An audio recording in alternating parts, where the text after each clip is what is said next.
HMG Strategy, the world's #1 business technology executive leadership platform, presents HMG's Global Executive Leadership Insights.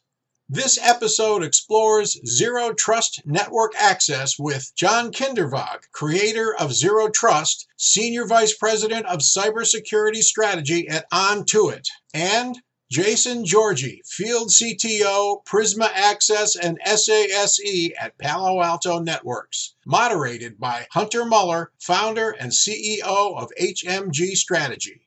Since the pandemic hit the last 30 months, it really accelerated this hybrid work from anywhere environment.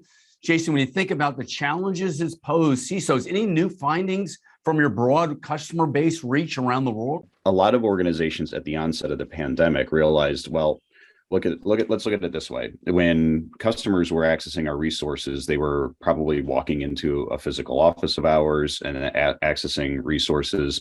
It didn't have to be, in a data center on campus. It could have been cloud resources, but there was an initial set of security controls that were physical, right? Badging into an office, authenticating to a wireless access point or a LAN segment of some sort.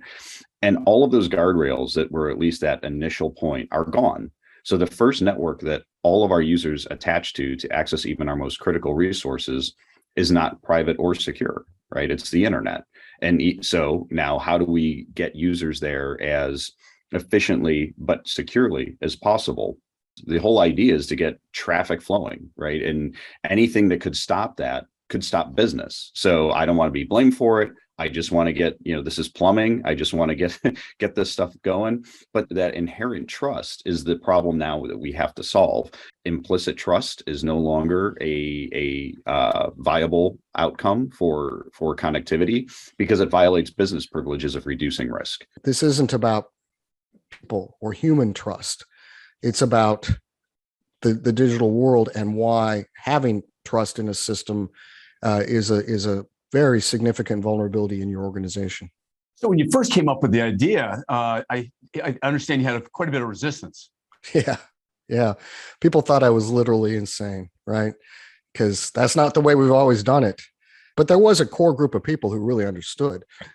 And a lot of them were very important people in the industry. In fact, Palo Alto Networks was the first vendor who got behind it. Help that CISO think through, what does it take working 18 hours a day around the clock in order to get the resolution and getting back to some kind of a stable scenario? Any other thoughts on coaching, performance coaching? Well, that's the time to go to your leadership and get them to say, hey, we need to change the incentive structure to allow people to build these kinds of zero trust environments. The people who don't like zero trust are the network engineers, right? Or the software developers, right? Because they don't want to change the way they're doing. And they feel like, well, if we try something new and it doesn't work, we're going to get blamed. And so you have to have leadership come in and say, no, we're going to re-incentivize you to do it the right way, which is exactly what happened when President Biden issued his executive order on modernizing cybersecurity and mandated that all federal agencies adopt zero trust. The real value in that was a change in the incentive structure. You get the most important, one of the most important leaders in the entire world to say it's okay to do this. That changes incentives, and everything is ultimately about incentives. When President Biden did say, zero trust is a strategy, that we are going to embrace at the federal level, and organizations that have a direct tie into critical services provided to, the population, well, it made it very real. Where are we now and what needs to happen next? Well, we need to see a broader adoption of zero trust tactically. Have you decided or established what those assets are that are of greatest loss to you? So key money maker, but also what's your greatest risk of loss? And so starting to identify what are those crown jewels, then what is your approach? Because, one thing that I say and John says is, if you try to secure everything, you secure nothing. So you've got to start somewhere. Know what you need to protect. I mean, this is how protection is done. You understand what you need to protect, right? Where that thing is located, and then essentially who should have access to it, or what resources should have access to it. These are the three fundamental questions that you have to ask yourself. So there's this disconnect there between leadership and the tactical resources that you have, where you haven't incentivized people to properly look at and protect the right things and have visibility into those things so they can understand how tactically they need to protect it. But every environment is based upon the thing you need to protect. So once you understand that, it's going to be really easy to do, right? And a lot of people make it way too hard. Zero trust is simple and easy and deployable, and it's incremental, it's iterative, it's non-disruptive. There are very few downsides to it. If you make a mistake, you make a mistake in a very small area, you know it very quickly, and you can rebound from that very quickly. So there's very little chance of disrupting your environments, which is the main thing people are worried about. What are the outcomes from a business perspective that you need to line up to? And then that you can line up what the tenets of zero trust network access are that achieve that. And once you've established that, then you can, pretty easily have a conversation with any level, any ELT or board person in the organization. Is you've got to change IT and cybersecurity from being a cost center to a business enabler, right? So most people think as a sunk cost. It's a cost center. That's how they do it at the financial level. And so it's always costs that we can't get back, and they're not really enabling it. But every business in the world runs on their IT systems.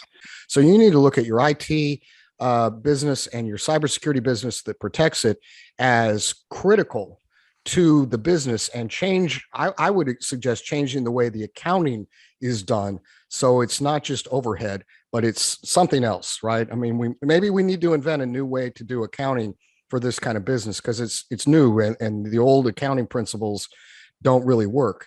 Every data breach that I've ever seen could have been mitigated for less than the cost of the initial lawyer's fees.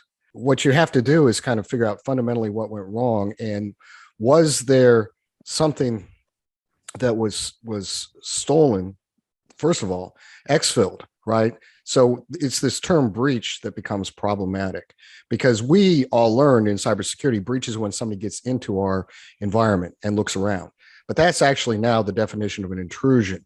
Breach is when, according to GDPR and PCI and all these regulatory environments, say that a breach happens when data that is sensitive or regulated has been exfiltrated from our networks or systems. So we spend way too much time looking at what's coming in and not any time at all looking at what's going out. So if somebody is coming in and they're disrupting your network, bringing it down, are they doing that for the purpose of stealing some data so they can monetize it? And then you're going to get in trouble from GDPR or PCI or some other regulatory agency. So the only thing that can get the CEO fired that an IT person can do is to allow a data breach to happen. And CEOs don't get fired for ransomware attacks. They get fired for data breaches. And the consequences of a data breach are extraordinary.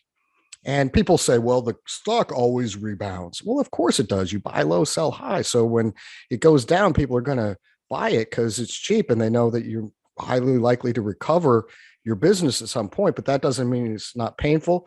And that doesn't mean that a lot of human beings are impacted by this. So behind every data set, every credit card number, there's a human being involved in that. Don't just think of those as data sets. There's human beings involved. You're protecting human beings in your job. HMG Strategy, facilitating trusted partners go to market and connecting world-class technology executives to accelerate innovation and transformation agendas. Learn how to get engaged with other leading technology executives. Go to hmgstrategy.com.